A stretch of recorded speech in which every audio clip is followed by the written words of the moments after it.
wow.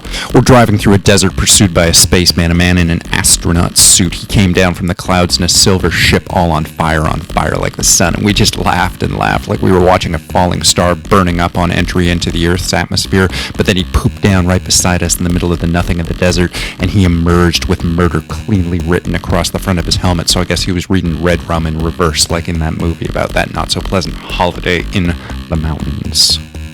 He had some sort of particle accelerator ray gun, and he aimed at our buddy who was out drinking with us, old One-Eyed Dan, who had 2 eyes but spent most of his time squinting with his dick hanging out of his pants, displaying his cyclopean charm to any who'd be affected by it. We weren't, but we loved his singing voice, so we brought him with us whenever we were going out to drink somewhere where the radio signals broke down and stopped being fun to listen to. "Who's this fuckhead?" said Dan, and those were the last words he ever said, because then something that was sort of blue and pink and yellow and like lightning or a wave of water emitted from the astronaut's gun, and it turned poor Dan into still poor Dan, but now with the consistency of milk and honey and not much bones. "See this fucker, this astronaut? I call him Spaceman Dave behind his back, not that we know his name or much about him, but we know why he's here.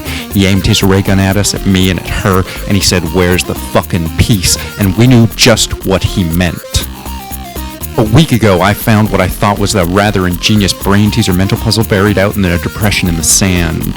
Turns out what it is, though, is a key piece to some sort of bomb that Spaceman Dave was working on, a top-secret government project meant to blow up the world or at least hold it hostage, but I guess there was a riot out in space on the government space station, and somebody shot that critical piece down to Earth, and now not a week later, Spaceman Dave's tracked it down because that piece to the bomb that'll blow up the world, we tied little strings to it and attached it to the rearview mirror like some trendy Rubik's Cube we wanted to show off to everybody we know.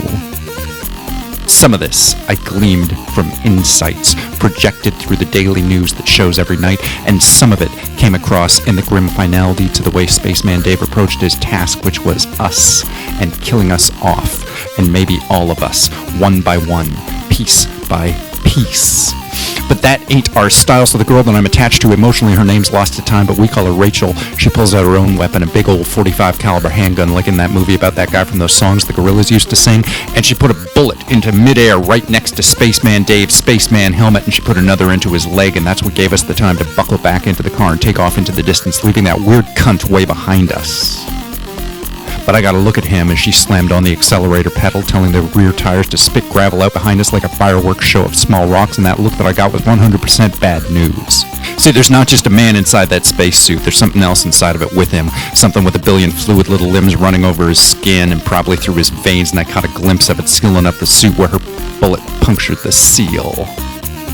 It's the color of motor oil in sunlight, a dark reflection of a caustic rainbow, all shimmery and bright. And it's living in there in that suit with Spaceman Dave. Hell, maybe it is him. I honestly can't say for sure. So this is where we are, and this is what I got. We've been on the run ever since.